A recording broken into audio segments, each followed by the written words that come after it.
Meeting to order. Let's start with the Pledge of Allegiance.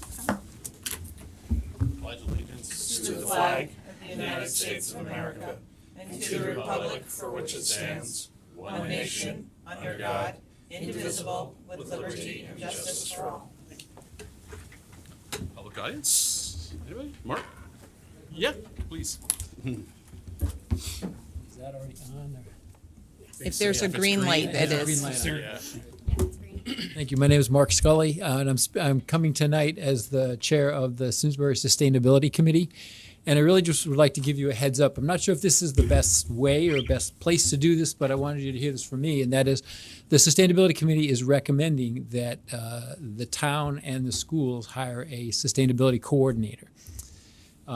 It's a request that we've actually been made to the town for several years. We called it an energy manager at that time.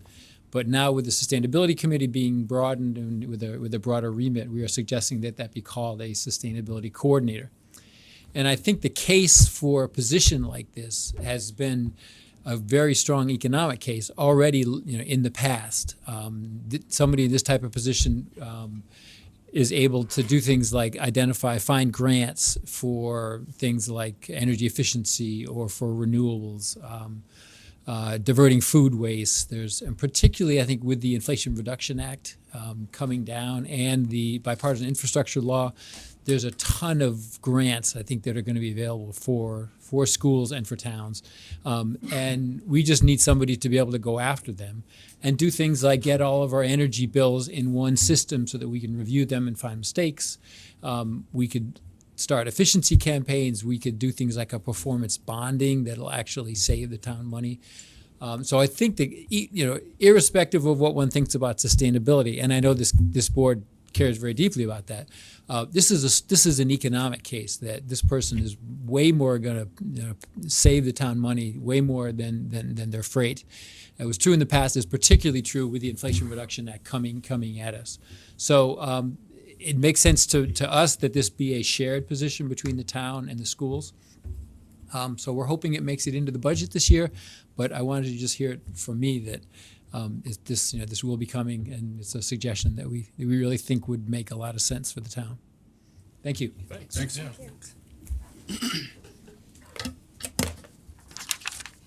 Anybody else?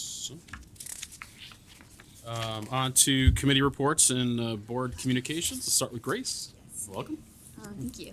So first off, I would just like to recognize the few Simsbury High School students who have received the Scholastic Awards. Aaron Ozakea and Rachel Zhang were the two National Merit finalists. Gabe Park and Reese Wilson were the two CAS-CIAC Scholar Athletes. Brandon Wallace was the CAS Art Award recipient, and Elijah Edwards was the CAS Music Award recipient. So huge congratulations to them and their accomplishments. On the sports side of things, Simsbury Girls Basketball and Simsbury Girls Ice Hockey are both in the CCC Finals. The girls basketball will play tomorrow, and girls ice hockey will play on Saturday. So two big games coming up.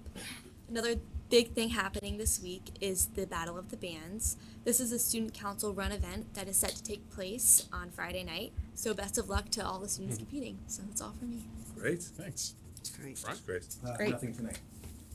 Jen? How was that? Tara? I have nothing. Todd? Good. Me? Lydia? Yeah, I do, actually. Just briefly, I attended the NSBA Equity Symposium in DC, and it was a very, very excellent. I know you were interested in attending, hopefully next year, and I know Ty is interested in attending next year also.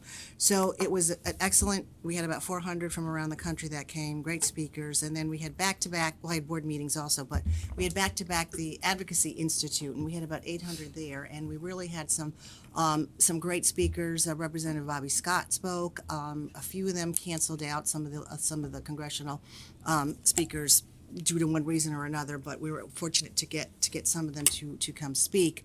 And the following day, we had a very successful day on the Hill. This was the first time after 3 years of pandemic that we were able to speak to all of our congressional delegation, all our representatives and all our senators. So we spent the entire day, actually a day and a half, on the Hill speaking with them.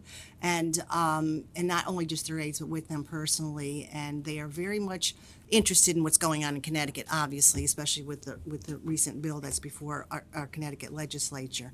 But Chris Murphy, we spent over an hour with him, and he said, Lizzie, he said, if you're interested, love to come to your district, have a conversation, with your board about some things, and when he's back in town. So I think we should take him up on that. Representative Hayes, we spent time with her. So it's great to know that at least our congressional delegation is very much adverse to meeting with us, very much, on our side of what's going on in Connecticut, within our districts in Connecticut and also at the national level. So last week was a busy week. We had the legislative forum last Thursday, and which we had in person again after COVID.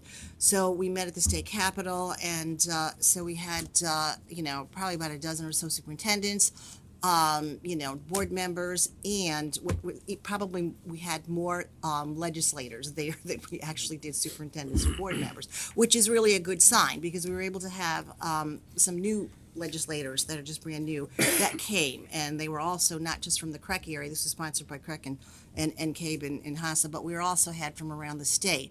So we had some very good interactive conversation, probably more so than I've had in the past years. And so we talked a lot about Bill 5003, which I think you're all aware of what's going on with that. There was very, I want to say, positive from that forum about their enthusiastic support of education this year. So let's hope that this keeps on going right up until the end. So there are a lot of components within that bill that are really important, that will affect all of us. This is really the first time that this bill is taking has such legs to really move forward in the legislature that will affect all our districts and all our school children in there. So that really was good. And then tomorrow is a hearing, educational hearing, start at 4:00. We'll be having a lot of colleagues that will be testifying on behalf of the bill and on behalf of some other pieces that are going on. It starts at 4 p.m. It is live, so CTN 20 will be broadcasting it. And so if you get a chance to maybe catch a glimpse of it, it will be going on all night, obviously. But if you want to hear some of the testimony, it really is interesting to be learning some of the things.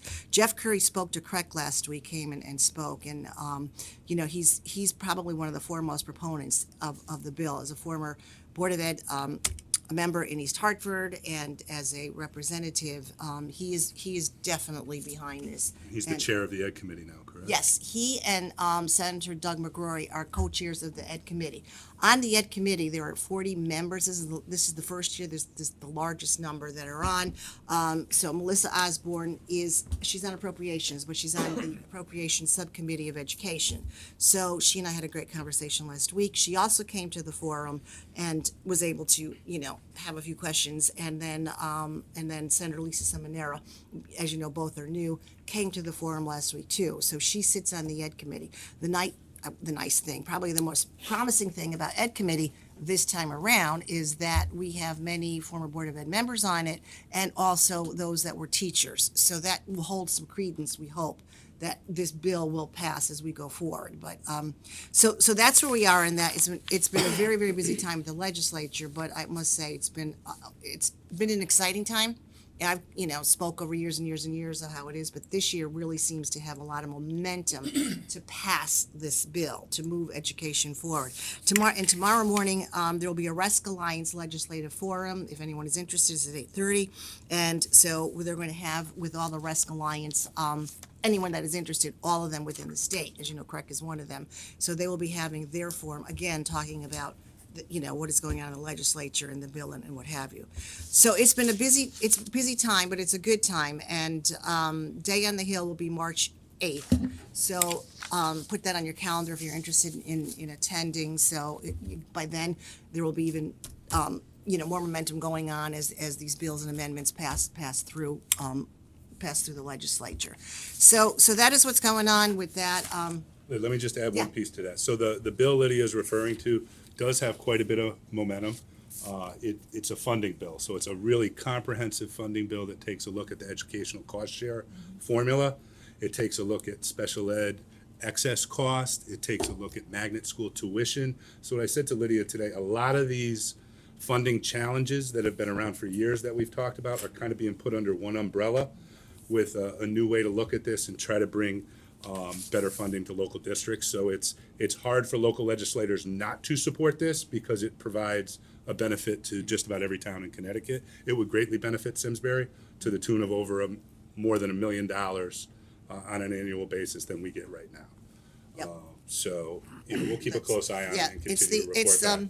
it's House Bill 5003, an act concerning education funding. And also, last week we talked about, I have it here from the School and State Finance Project. I'm going to pass it on to you. I just found it as I was coming. But this is from the School State Finance, and that was excellent there in the PowerPoint that really talked about the urgent need on student-centered funding, addressing the need for K-12 funding. So I'll send it on to Matt, and he can send it out to everyone too. But it really developed some great discussion about pieces of that bill that are in here that really will affect all boards of educations and districts. So that's where we are in that. But Thank you. Anyway, and that's my report. Thanks. Nothing right now, Jeff. Just to also report a little bit about the legislature, and they passed, you've probably seen in the news, the idea that free lunch has resurfaced, and it was signed by Governor Lamont a couple of weeks ago. We had spent quite a few days just in press release mode and got no direction from the state. It finally arrived. So the start date on that is going to be March 1st, next Wednesday, and will carry through the end of this school year. We have a communication ready to go to our families on Friday to let them know that it will start next week. We just learned it very recently. So don't need to load up those accounts just yet. And it had from September to December, it is an opportunity for free breakfast and free lunch for all students. So thanks to some federal dollars that the state has pumped that way to the State Department of Education. So that's the news on nutrition services. And I know also on top of that, about the school lunches, there is talk on the Hill about several legislators are talking about how can we pursue this even further for next academic year. So it's just in beginning stages. I don't know where it's going to go with this, because again, it's about funding and who's going to fund this and where's the funding coming from. But there are several legislators, that have brought this forward about continuing this starting next school year. So we'll Is that watch that. potential to be amended into 5003? No, Separate. not, it's the school funding, school lunch funding is but it would be separate. germane to the bill. That's It why would I be was- nice, but unfortunately, it's Yeah. a totally separate Yeah. bill. But there has been talk, several legislators have been bringing it up. It was brought up again at the forum last week, about this, and was actually asked, what do districts think about it? And so several superintendents said, hey, if it can be funded, it would benefit all our districts, all our districts around the state. But we shall see where that goes this legislative session. Exciting. Amy? Jason? Nothing at this time.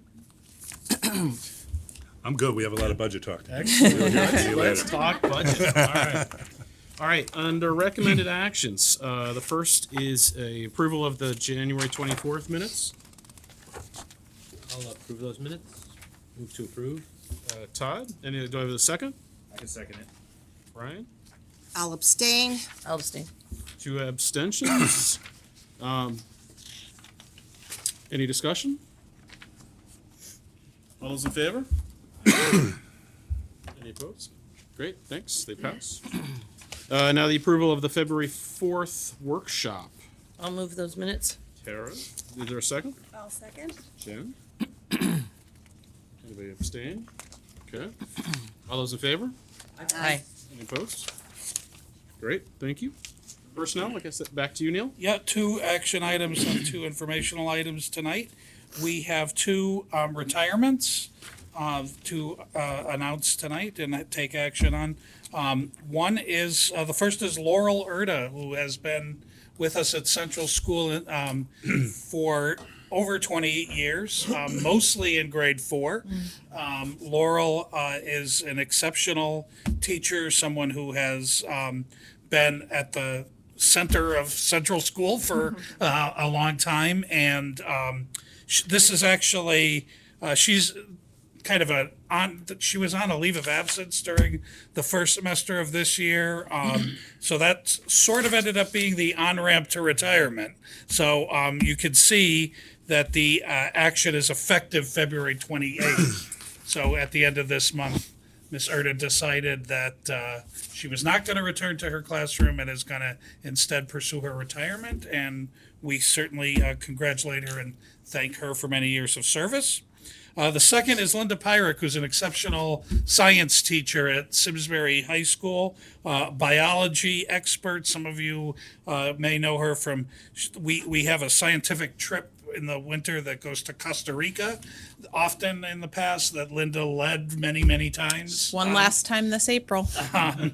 And she also is really the founding teacher and the driving force behind our biomedical sciences program, that whole elective strand of biomedical sciences. Linda was the first person to teach the introductory course, and then has become the person to teach the capstone course. Oh, wow. So it'll be a really important replacement for us. It scares me that I see 23 years of service because as an assistant principal, her hiring process was one of the first ones I was ever involved in. So now I've seen the arc of the 23 years to announce her retirement, but effective June 30th.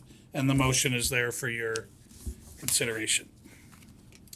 I'll make the motion with great appreciation and personal appreciation for them having taught my students, my children, and all the other students that they've touched throughout their careers. That was a motion. Don't you need to read? I can read the motion to accept the retirements of Laurel Erdo effective February 28th and Linda Pyrick effective June 30th, 2023. Is there a second? Todd, second. Okay, Todd? I'll second. All those in favor? Aye. Any opposed? Great. That's 43 and a half years going, Yeah. That's a That's lot a of lot. experience. But they all had, these women had so much leadership. That's the thing. I mean, they weren't just a All teacher. in, They right, Yeah, all they in. were Yeah. invested. Was that central classroom, is that a temporary person that was in there already, or? It was, so that's our Segue. information item down below that. You may recall, I think at our last meeting, might have been the one before that, I presented you with a resignation from a grade 4 teacher at Squadron Line who had decided to pursue a different career path. We were lucky that Lauren Novak, who is a teacher in another local district, has accepted our offer and is already in that classroom effective February 13th. So a grade 4 teacher for Squadron. And then you can see Mackenzie Sullivan, no relation, a grade 4 teacher for Central School who is in Miss Erda's classroom. That was the teacher that we had hired to serve during her leave of absence. And she sort of lucked her way into a permanent position. She's done an excellent job for us during first semester. It was an excellent entry for her, and we are thrilled to be able to offer her a contract effective on January 31st. So those do not require your action, but it's sort of unusual at this time of year to fill 2 grade 4 positions. So we're It'd be easy glad. to find. Yeah, we're glad we got it done. Very, very fortunate. Just out of curiosity, why is it January 30th? Why is there like the overlap? Why is that January? Because that may have been the day we received Miss Erda's letter. I'm gonna guess. That's probably the day I was able. I'm just curious. It's probably the day I was able to officially offer her a contract, because I couldn't have done it before that point.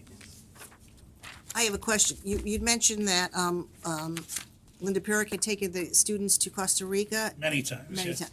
Will someone be taking over that responsibility next year? in the I'll science have to department? ask the department, yeah. Well, Linda's going for the last trip, and there are other department members who are also chaperoning with her, so my guess is there will be a transition there. Oh, good. Oh, that's good. That's great. To It's really continue- important To learning. continue. That's good to hear.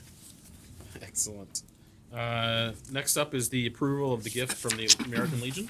Great. So as you know, anytime we have a gift in excess of $1,500, it requires your board approval. So we actually have two gifts for your consideration tonight. The first is from the Tomalonis Hall American Legion Post 84 Incorporated, and the gift is for $2,000 to our fencing club for equipment for their use. So there is a motion there for your consideration. Move that the proposed gift of $2,000 from the Tomalonis Hall American Legion Post 84 Incorporated be approved. Is there a second? Sure, second, Tara? please. It's awesome. Any discussion? All those in favor? Aye. Thank you very much. Great, and the second gift is from one of our parent-teacher organization, this time from Tooten Hills. They would like to donate $6,116, and this funding is going to be used to purchase new playground equipment on the upper playground of Tooten Hills. So again, a motion there for your consideration. I'll move that the proposed gift of $6,116 from the Tooten Hills PTO be approved. Second. I will second. Jen? Great. Any discussion? Thank you very much. All those in favor? Aye. That's phenomenal. It's over $6,000 from a PTO. That's great. Unfortunately, I wouldn't go that far, but it's necessary. Yes. The 6-year capital improvement plan. Yes, tonight is the night where we vote on that 6-year plan and we move it to the town for further conversation, with the focus certainly being on year one, because that's where most of the dialogue occurs. So we've had an opportunity certainly to talk through these things, so I'm going to have Jason just kind of tee this up and answer any questions that people have, and I might have a few comments to weave in myself, so. So of the 6-year plan, starting in year one, we're looking at the modular replacement, which again is a addition of funds to funds that were originally approved in the previous year, brings the total to $850,000, so an additional $500,000. And then our biennial security fund of $250,000. Every other year, we improve our security infrastructure with this capital. So moving into the later years, it's the standard capital improvement projects, typical things like roofs and boilers. Sort of a focus on plumbing related things, as that's one of the areas that needs the most attention in the buildings. So again, boilers, sprinklers, plumbing areas, fire alarms, those types of pieces. And then roofs and pavement make up the larger items as move forward. I would add that we had some pretty robust conversation at our workshop, where what we did was put out to the Board of Ed the cost of what it would look like to both renovate or build new. Squadron line is the next major priority in our long-term planning. We wanted to do that to start the conversation. We're well aware we can't move forward a 6-year plan at this point that fits under the debt service kind of policy that's in place for the Board of Finance. But what we're going to need to do certainly is figure out how we can do some modeling with Amy, some more dialogue with the Board of Finance on what this looks like, because what we'll have to do, if we cannot, in the near future, focus on either a major renovation or a new build, we're going to have to look at, okay, what are those other priorities at Squadron then, in the categories that Jason just talked about, that we're going to have to weave back into the plan. So certainly, I think we're all aware, a lot more dialogue to go on there, but certainly a complex budget year this year that we'll transition to in a moment, and we knew we couldn't have really sustained conversation about a project that big right now. Yeah. Just wanted to put that out there. No, I appreciate that. Wasn't there something on here for Central for this year, or no, did that go away? There was, we decided to pull that out. We talked about that a little bit due to looking at some program movement between buildings to free up capacity at Squadron, and it really will save in the short term some significant dollars on that.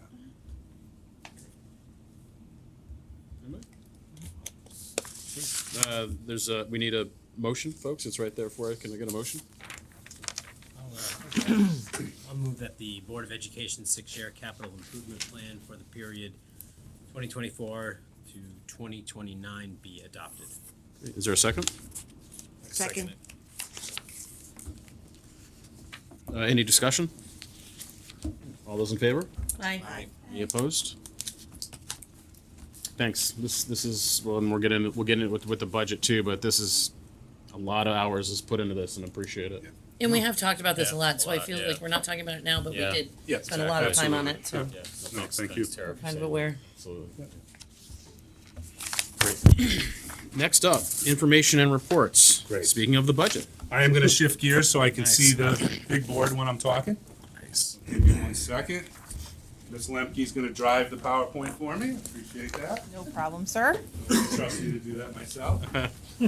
Never said that, Mr. Curtis. It was implied. Sorry. Thanks, Tara. I'm so sorry. Always looking out for you. Always, always. All right.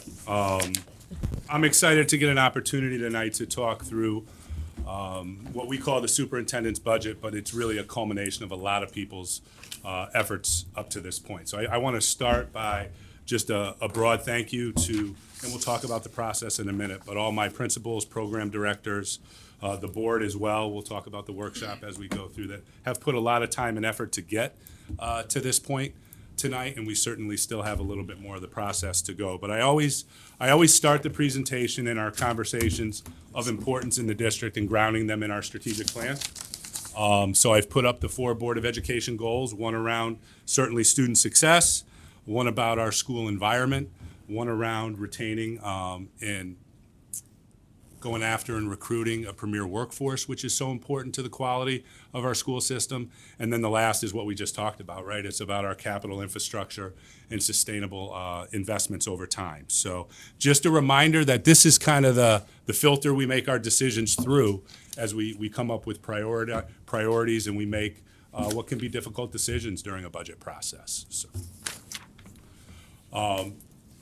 The process itself, we started to kind of put this up a couple years ago to get people to understand how comprehensive it is. So this really starts in November and then early December, where we kind of send out our electronic packet, right, to our program leaders and our principals for discussions at the building level, where they kind of analyze their needs, they talk through different areas of their budget, and they put together comprehensive presentations for us that roll into December. So in December, we normally have a conversation first about our major drivers, right, fixed costs, and then principals and program directors set up time with Sue, myself, Neil, and Amy to really go through their presentations. So each of these meetings is about 1.5 hours to 2 hours.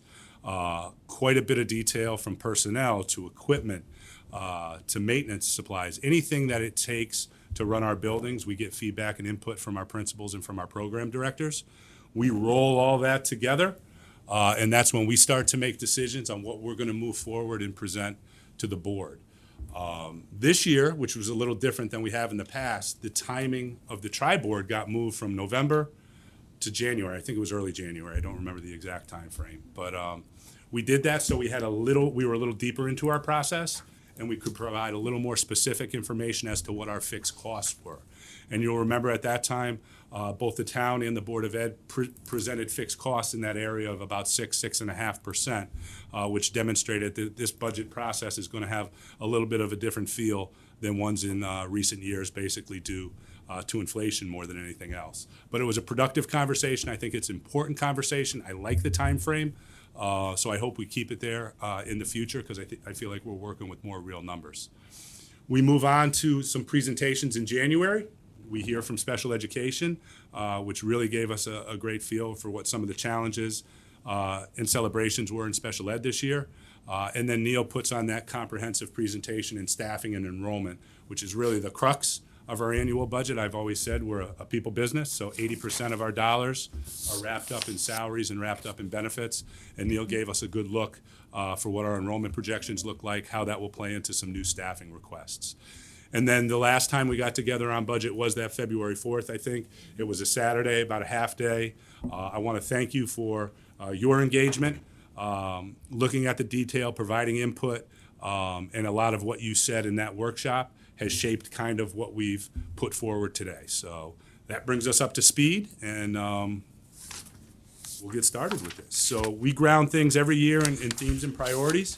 I won't read each of them to you, but really some of the challenges of this year's budget that we focused on were new contractual costs. We're in that first year of our teachers' contract and planning for next year, and certainly it was a different negotiations market than we've seen in the last decade. I think it was a good contract, a fair contract, but it carries with it a more significant cost in the coming years than we have seen in past years. And certainly the inflationary factors, we're calling those market-driven increases and how they roll over into what I'll be presenting tonight. Enrollment on an upswing, we'll talk about that as well, and we need to respond to that. Special education, we've gotten a tremendous amount of detail on the areas of our programming in special education, inclusive of some challenging around covering our costs related to outplacements and what the market has done there for out-of-district tuition and transportation. The last two bullets are kind of how we plan to offset and think about bringing that number back down. That non-lapsing fund with $651,000. Amy presented a plan to the board last year about how she would utilize some of those dollars to pay down grant cliff funding. So that is still in our plan, which I'll talk about a little bit later. And then this was feedback we got directly from the board at the workshop. We do have new staffing needs and requests. We are trying very hard to, and I'll discuss this later on, to offset those new requests in a different way so it doesn't add. And we'll get into that a little bit later on. So that's kind of the guide. Those are kind of the guiding principles for where we showed up with today. So here's the number: $82,386,678, an increase of a little bit over 5.2 million, or a 6.95% increase over last year's operating budget. All right.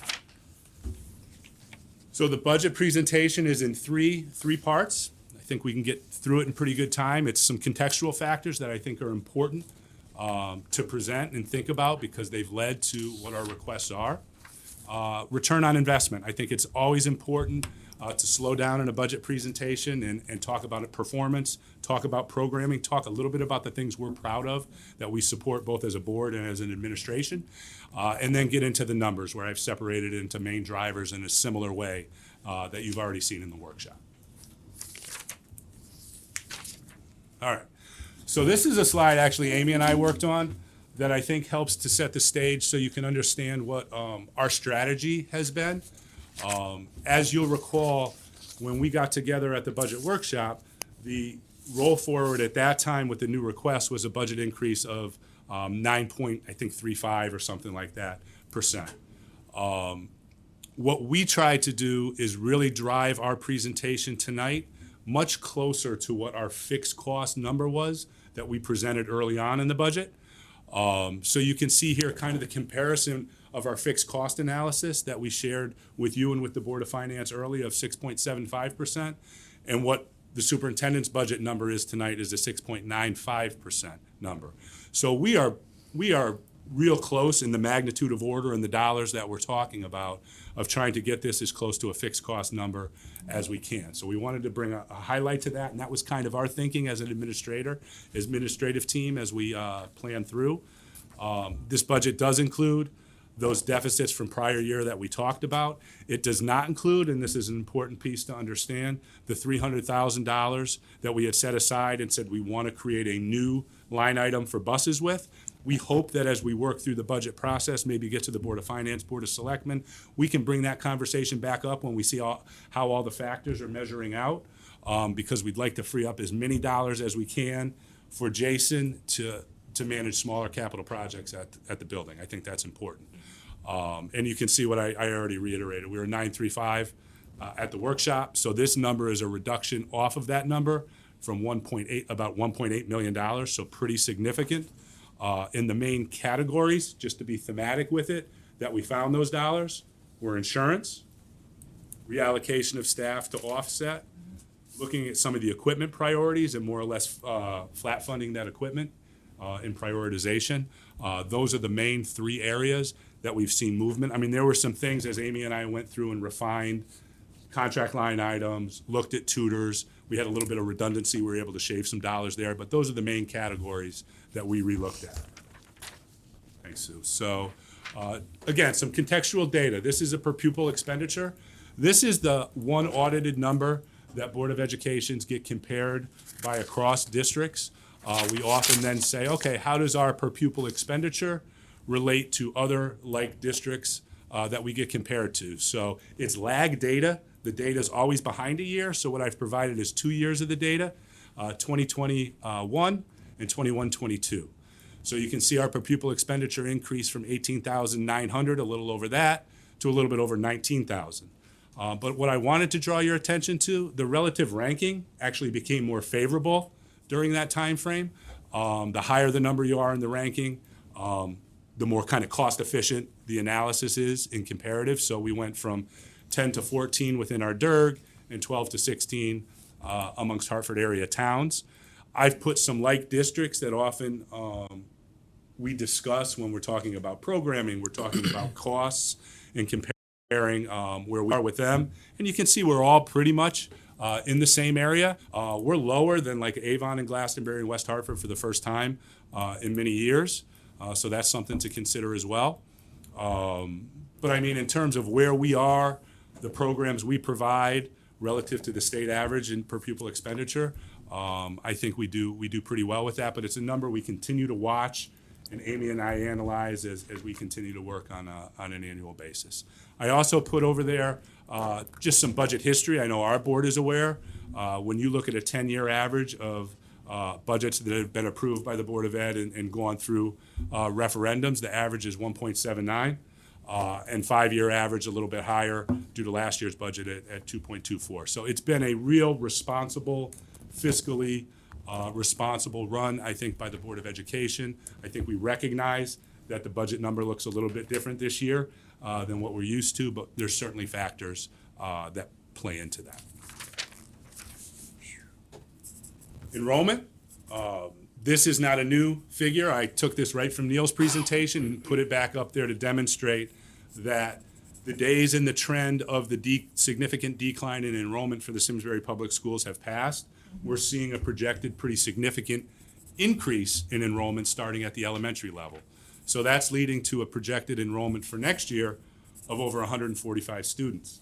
It's pretty significant. We're seeing what that looks like in kindergarten projections. That's leading to some new staffing requests.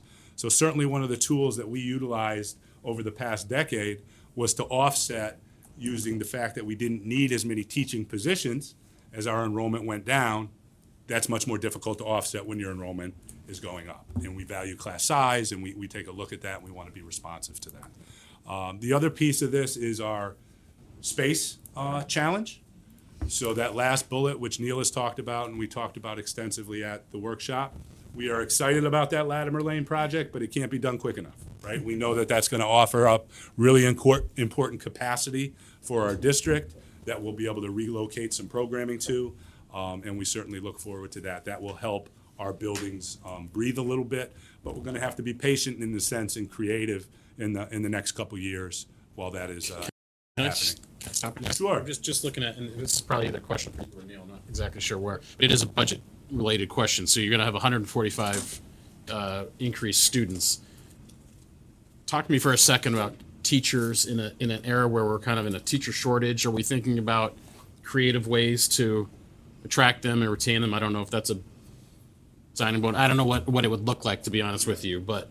I mean, I'll start just with a general conversation. Yeah. You'll see that we do have a request for 2 additional elementary teachers in the budget, which we think are absolutely going to be needed based on the enrollment numbers. There is still a pretty positive market, I would say, for the elementary teaching positions. So I feel like with the way Neil advertises, the network we have, that we'll be able to really put together a strong pool of candidates there. When we get into some of the specialized areas of your math, science, much more challenging to find quality people right now. Some of your special education staffing, much more challenging to find quality people. I have a question. just on that last bullet over here on Latimer Lane, again, it may be for either you or Neil, but the last sentence, relocating some programming from other schools to Latimer. Right. What kind of programming are we? Specifically be preschool programming is what we're looking at. As you're aware, we have the whole entirety of our preschool programming at Squadron Line. Right. And looking to free up some more capacity at Squadron by moving some of that program to Latimer Lane School. Right. So it's nothing new, it's just what we had discussed Yes. before in Yep. terms of in the preschool or Ready, Set, Go or in those areas. Correct. Yep. Okay. Good question.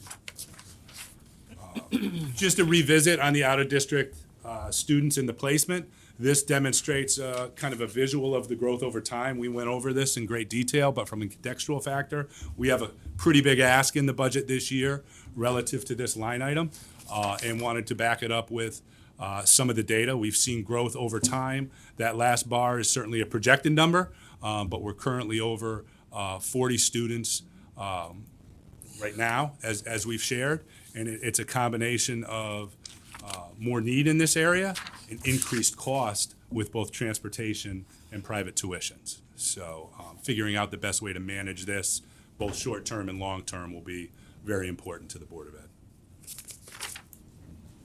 All right, so a little bit of return on investment. I put 2 data points up here. I titled the slide Student Growth and Success, which is that Board of Education goal, and just a snapshot at some key achievement data points. Because one thing we are excited about this year is we have had more conversations back to our roots about continuous improvement and instruction, and what are we doing to support all kids in the classroom. So this is not new data to you, but this is comparative data to how Simsbury performs in public measures compared to other districts in our DIRG. So to the left, underneath the visual there, you can see, we celebrated this last year, but our science scores were really outstanding. Kudos to our students, kudos to our staff. They were the highest scores in the state. Our SAT scores continue to be very strong, amongst the top 3 in both math and English language arts. Really, really nice performance there. You can see over to the right, it's kind of a roll-up piece of data. So when you take our elementary math scores and our elementary reading scores and the percentage of those students that hit the mark, and you compare them to other districts, again, top 3 in the DIRG, you can see how close these performance markers are. There's not a great distance between comparable districts, which makes sense. But I think it's a good check and a good understanding that by all academic measures, our students do pretty well in Simsbury, and we're proud of that. Matt, you know what, I should know this, but I'm blanking out. Region 5, the districts that compose Region 5, I should know this. Harwington. No, that's No, 10. that's 10. Essex, right? Isn't it No, that's 9. Oh, I haven't Joel seen it. Barlow? Yes. Joel Barlow. Joel I should- Barlow Yeah. High School. Yes, Joel Barlow. Reading, that area, Yes. correct? Yes. Reading. Thank you. Easton. Thank you. Easton Reading, there you go. Easton Reading. I just know the high school Joel Barlow. We got it. We Good high figured it school. out. You got but it, you got it, you got it. We got it. Just 2 additional pieces to share. U.S. News World Report comes out with kind of a ranking or feedback on high-performing high schools and well-rated high schools in the state of Connecticut. We usually do pretty well. It goes up and down year to year, but you can see the company we keep in terms of how they look at this. It's largely a college readiness measure, so they take a look at your AP offerings, the percentage of students taking AP, and how those students do on AP. So it's a bit of a narrow look, but you can see we fare reasonably well there, as well as some other high schools in our local area and a lot of the Fairfield County schools. I put on the right a visual that I shared years ago, and I think it's just a reminder when we talk about things that make our district a little unique, things that may be different from other comprehensive high schools. It comes down to our offerings and our elective offerings. So that is a visual of our learning clusters. Those are different areas that we have at Simsbury High School where we have sequences of courses and opportunities for our students to engage in. As you know, we continue to have conversation for how we can free that up and get kids more involved in the choices that they want with recent legislation on grad requirements, but very proud of our elective opportunities and the choices that kids can make at Simsbury High School. And then the last slide here is just some visuals about some exciting programming that we have going on and how we support that concept of our vision of the graduate. So upper left, those little kids taking a look and being engaged there was our first STEM night. That, as you'll recall, we reported out on, which was a great success that Maggie Seidel really helped to lead and facilitate. We had over 60 student presenters presenting individual projects. We had 25 elementary students involved in supporting different supporting roles, and we had over 400 student attendees. So something we need to build on, clearly an interest area and an area of engagement, which I know is important to the board and important to us. Take that down to below, it's just a representation of our athletic program, our extracurricular activities. 38 opportunities for kids to participate in athletics. It's one of the largest, if not the largest, offering in New England. So comprehensive opportunities for kids to try to find different areas of interest. Over 62% of our kids this year are participating in some sport of athletics, whether it's a freshman, JV, or varsity level. So it's a big part of what we do, and we need to continue to look at those programs and how we improve those, and also monitor enrollment in them as well. So, And we have grants that support them as well. We have our fencing grant today. Yes. Supports our unique Good fencing. point. Yeah. That's a unique. right, opportunity. unique programs. Yeah, no, thank you. Upper right, our school play. So I got a chance to go to the closing show. Got back into a tradition that I did for years and years when my daughter was young. We always went on Super Bowl Sunday to the final show. She happened to be home, so I got her an extra ticket. It was sold out. It was sold out on the 6th show. 6 sellouts. You look at who is in attendance and you sit back. I got to tell you, from a superintendent's lens, it takes your breath away of how much this impacts the entire community. Not just student interest in the student community, but the entire community. And really a wonderful presentation and a reminder of these opportunities that we provide kids do impact the community at large. The show was wonderful, funny, incredible talent, power voices. It was really something else. And then we have a picture of our art shows, right, representing our art programs, the comprehensive nature of that. The fact that we do public presentations and really in a capstone way are starting to make public more of the work that the kids are involved in and taking a look at that. So a lot to be proud of in our district. Certainly, we always have areas to improve, but great things going on. And now the numbers. All right. So we separated this kind of in the main chunks that we started with to try to be consistent with the Board of Finance and then in our workshop. So the first main chunk is contractual obligations. And I won't go over each of them. We've listed this for your purview and so the public can see it. But it's a look at our various obligations, contractual obligations, which are fixed costs. And when you take a look at our teachers' contract, it makes up 3.26% of what is 3.9%. So when I said it's the largest driver, it makes sure why it is. It makes sense why it is.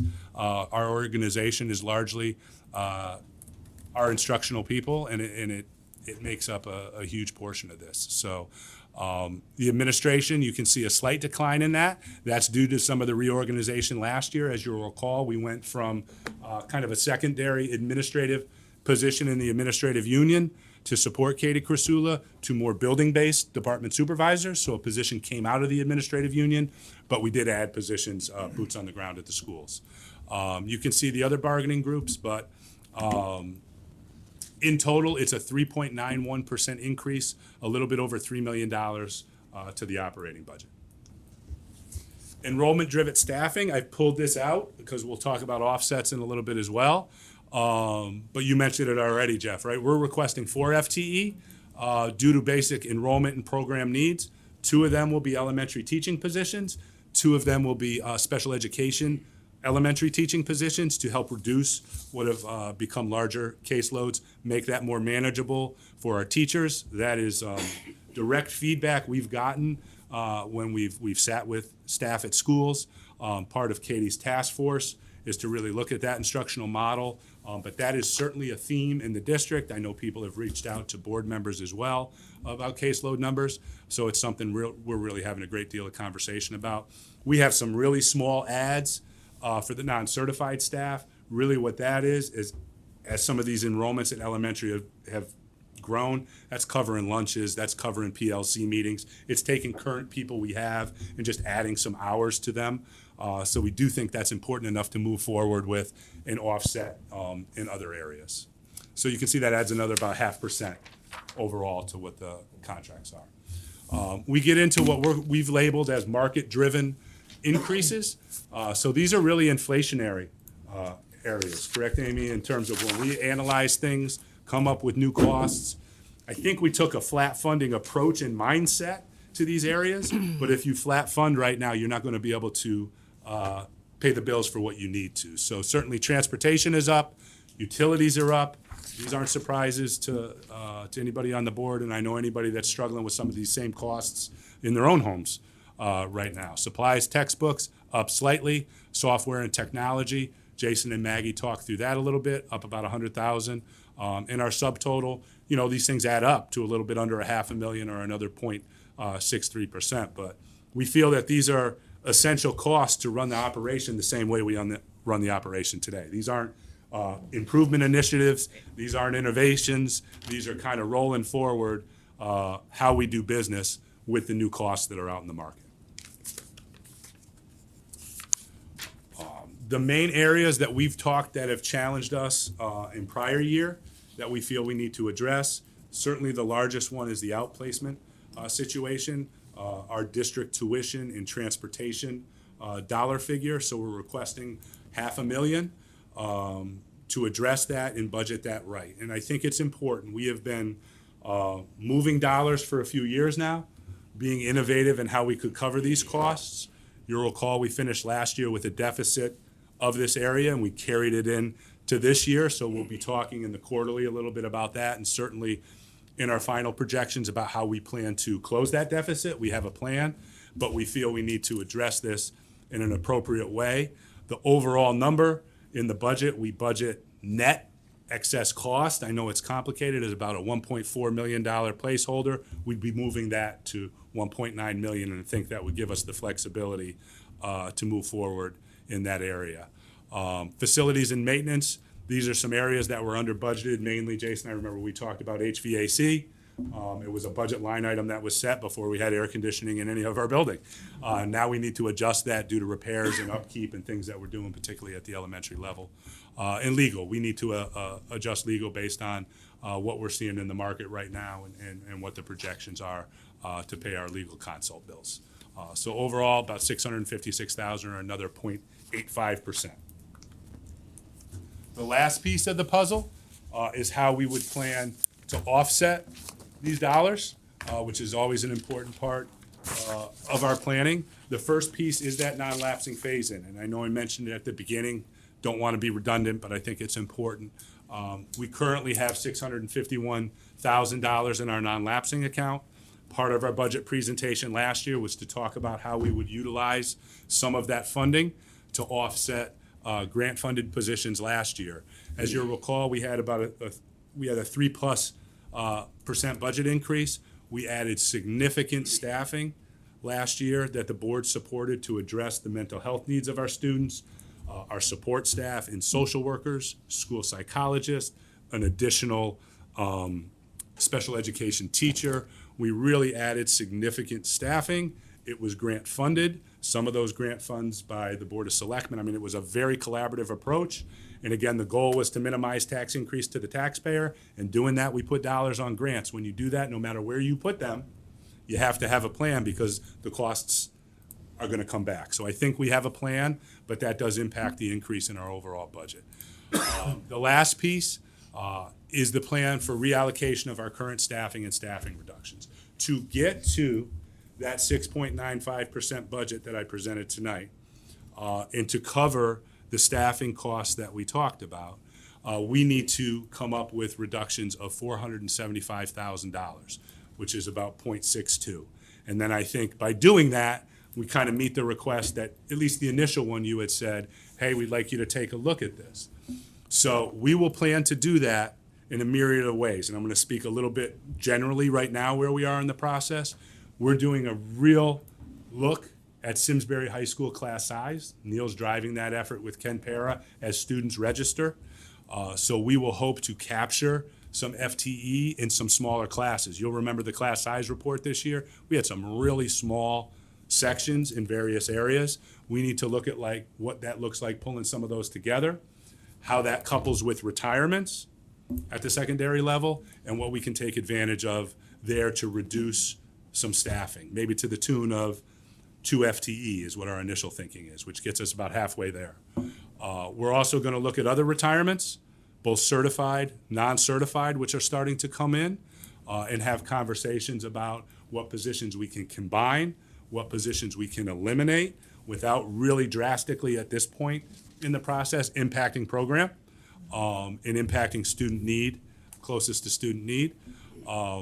So we're having those conversations now. We have a list of positions. Myself, Sue, and Neil have met. So I think we have options that we can do this without really creating significant program impact at this point. At this point in the process, I'd rather not get into that list. I can come back if that's something the board wants to see at next week's board meeting. But we would need a little more time to communicate with people, because once you put that out, it creates, as we know from the past, a whole different tenor in terms of where you are in the budget process. So some of this we'll be able to do with retirements and non-specific moves. Some of this also with reallocation of roles, right? What are some roles in the district that are non-instructional supportive roles?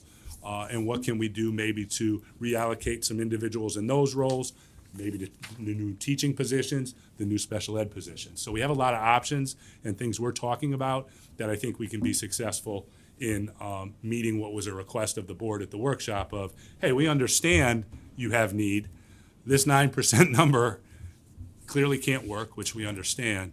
Can you offset those new requests? And I think that's something the Board of Finance would be interested in seeing as well with some of their early feedback. So that would reduce that overall number pretty significantly, 829,000 in a whole percent. So this last piece takes the categories.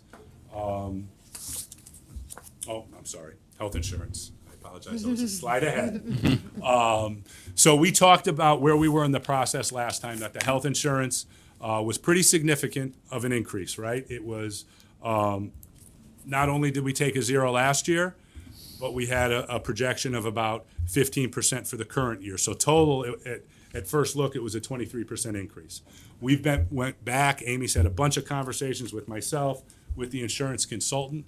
We've lowered that and feel comfortable. We've lowered that over $600,000. So that's the most significant drop you see, and we still feel we're in a positive position to do what we need to do moving forward. But make no mistake, it's still a more significant driver than it is in a normal year. So it's a 2% to our operating budget. So if you go back and think, contracts are 4, insurance is 2. Not high-level math, right? It's 6% in fixed cost before we start talking about other areas of need.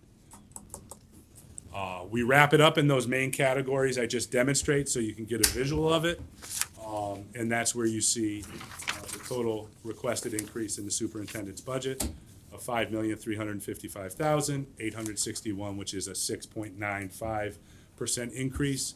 Again, 1.8 million down from the number that we shared at the workshop. So I know the public does not see a lot of that work, but the board certainly had significant input, and we looked at a whole lot of data over that half-day period to figure out how could we come in a number that's a little bit closer to a fixed cost number, knowing it's a tricky year due to inflation for the town. I know fixed costs are up on the town side as well. I'm not, Maria hasn't presented her final budget, and it's the year of a reval for our community when people are seeing an increase. So it's hard to understand right now the impact of this 695 without looking at the overall puzzle. And the overall puzzle will be coming together in the next couple weeks, and we'll be able to see hey, when we adjust the mill rate down, what is the true impact of this 695? We just don't know yet. I'm optimistic that we can move forward and figure this piece out, but I also know there's more conversation to come. So I think that's a wrap.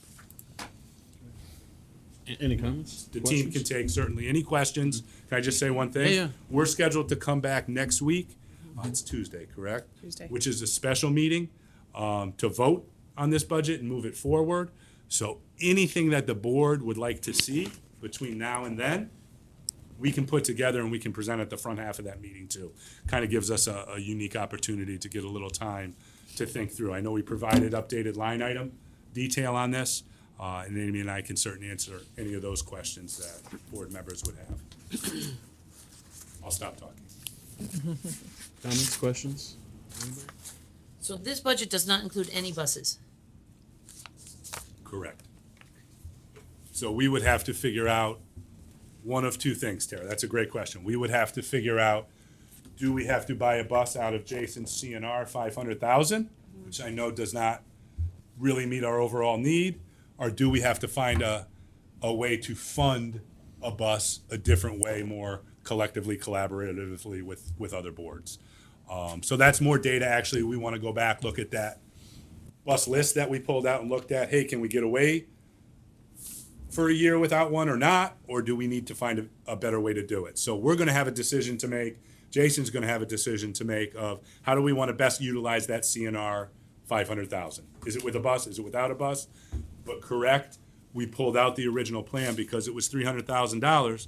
And when we're talking, I feel like we're talking about reducing staff. These are the tough ones you gotta make. Tough decisions Can you I gotta just make. piggyback on that question? I know we've talked a lot about buses, but just in terms of a need, like, do we feel there's a need? I mean, I know we had that one outlier bus that was, 16 years old or something like that, but if we pass this year, does that create a problem at all? We do have buses beyond the goal of the 10-year. Yeah, We still have to talk to Salters to determine if the ones that are in their 12th year, yeah, Yeah. what condition. okay. So we confirm that up between now and next week and give you a little bit better read on the comfort level there. I mean, if we do forego it, it's like, again, a little bit of just Rolling pushing the dice. cliff. Yeah, you're right? rolling the dice a But little bit, yeah. I think those are things that happen when you're talking about the dollars that we're dealing with. Anybody? Well, I'll just say, considering we have a 10-year average of 1.74, and we have a lower per pupil cost than the state average, this year has been a rough year in terms of, increasing enrollment, inflation. It just seems a little bit of a perfect storm, and that's why, if we can get comfortable and say 6.95 is a responsible budget, I think this is the year it's a responsible budget. So just appreciate everybody's hard work on it. Thank you.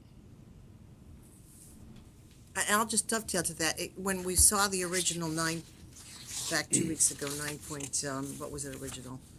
935. 935, I think we all basically kind of looked at that and thought, kind of gawked, like, how are we gonna get this through? So I commend you and staff for getting it down to where we are now. It took an awful lot of work to get to that number, and if all things were equal and all things were, if we could have everything, we'd be 9.35. Unfortunately, it's not going to be like that, and we know that. But with that being said, I think we're very proud of where you got us down to this right now. And in total honesty, talking to my colleagues around the state, they too are also facing what we're facing, because I queried them, I said, where are you? Where did you start with? A lot of them started the 10s, 12s, 10s, 9s, and they've all gotten down to, the 7s, the 6s, the 5s. I don't think anybody is, maybe one or two are at a 4, but nobody is down to where the 1s or the 2s, where we all had been in the past. So, and they are all citing the same reasons for what you specifically had mentioned in this budget. And I think, Jeff, you talked a little bit about the perfect storm, right? And I don't think it's an excuse when you look at other districts, and we're unique in that our enrollment is going up. That's not a widespread trend still around the state. So other districts where enrollment's going up, I'll point to South Windsor, where they've seen a significant spike in enrollment.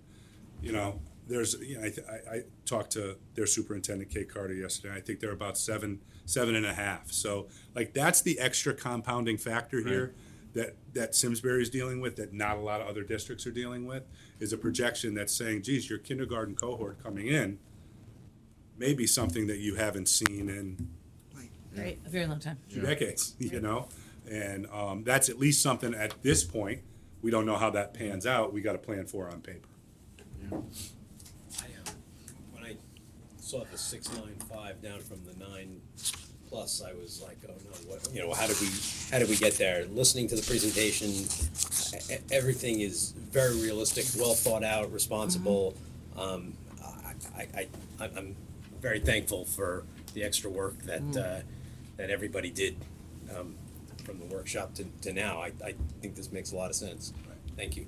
No, thank you, and we appreciated your input, right? I do think that, again, that day for us as administrators is about as valuable as it gets, because we can really kind of, in that workshop setting, wrestle with some things and ask questions and really kind of push each other on what can we look at, what are we willing to look at, what are our values that we kind of have to put our foot in the dirt on too as well, and it's an important part of the process. Matt, can you maybe just talk a little bit about the Latimer effect? A lot of people, like when I talk to people in town, they say, "Oh, is this because of the Latimer Lane School?" And I think it's kind of important to kind of definitely set that stage in terms of how that plays into it. Yeah, I had heard that as well. That's interesting, that the to your point, the larger budget increase must be because of the Latimer Lane Correct. project. I don't know, Amy, if you want to hit on that just from a bonding cycle, that it really has nothing to do with it at this point, that those dollars to be bonded for this project, the major burden of that to the community comes down the road, and it's part of that debt policy that the Board of Finance manages. So it really is not impacting this operating cost. Yeah, so pretty close. So this operating budget. You close, boss. You did good. You didn't get a math. That must have been pretty plus. So this operating budget does not include debt. None of the debt that the Board of Education has is held by the Board of Education. It's all held by the town. So there is a budgetary impact in fiscal year 24 due to the Latimer project, because we will do our first issuance. So our debt is going up, but it is not being reflected in this Board of Education budget. It's being reflected within the holistic budget, like even the town operating budget, you won't see it. It's broken out separately on the levy as a debt increase. And I believe the debt increase this year is about an estimated $2 million. And the majority of that is obviously related to Latimer Lane. So you will see an impact in the overall budget, but just it's not part of this budget. And we'll better understand that when we look at the mill rate worksheet, right? And you're looking at the reval and the dollars and all those different, what do they call them? Buckets, I believe they call them. Yeah. So, very good.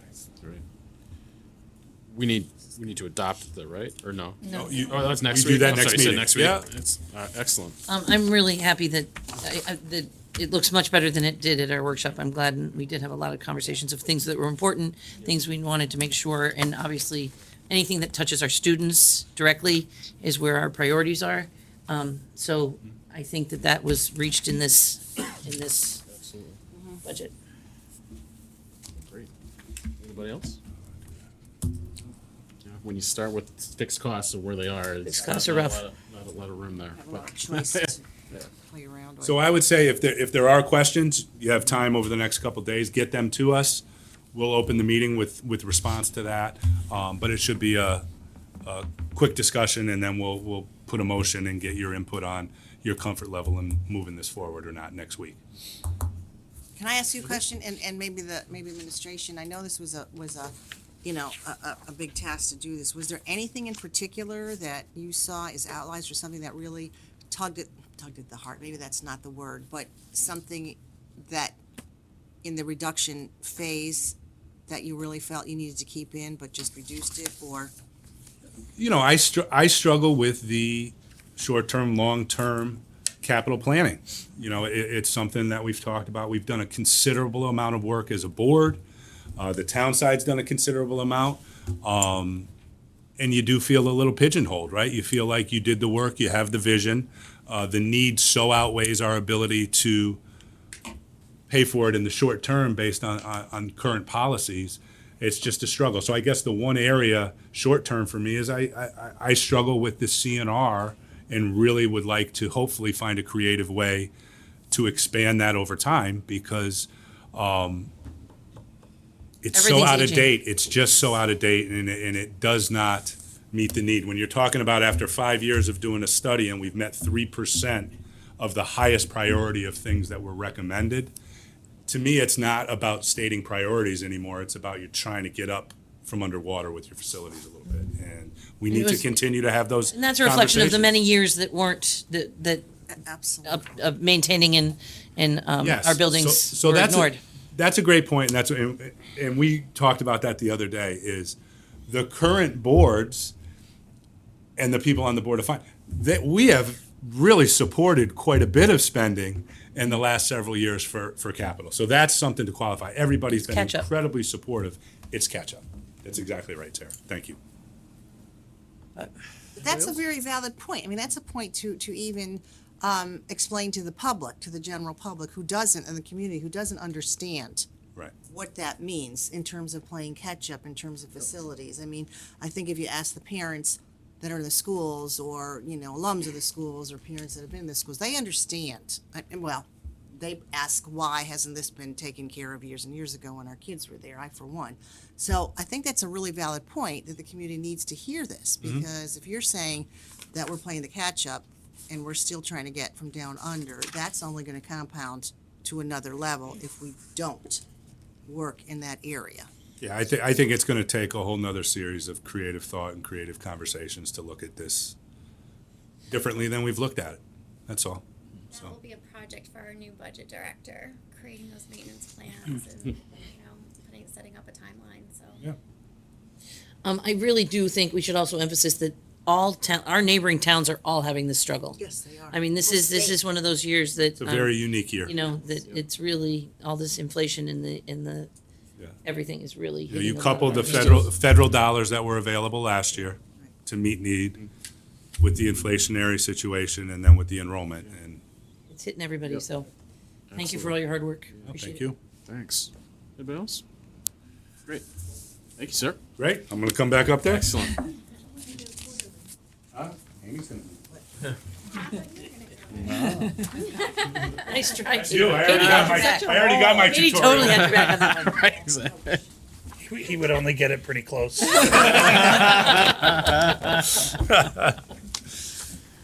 ay, ay. Amy, Yeah. how about the quarter budget? So this will be pretty quick. There's not really anything in here from the first quarter that's super significant to the second quarter. The main thing that we see this year, again, is just our special education, our outplacements, our special education transportation, those increases. Those are the major budget increases that we're seeing this year that could go above and beyond our budget. Our accountant just recently finished up some estimates for year end and where we might land with that deficit.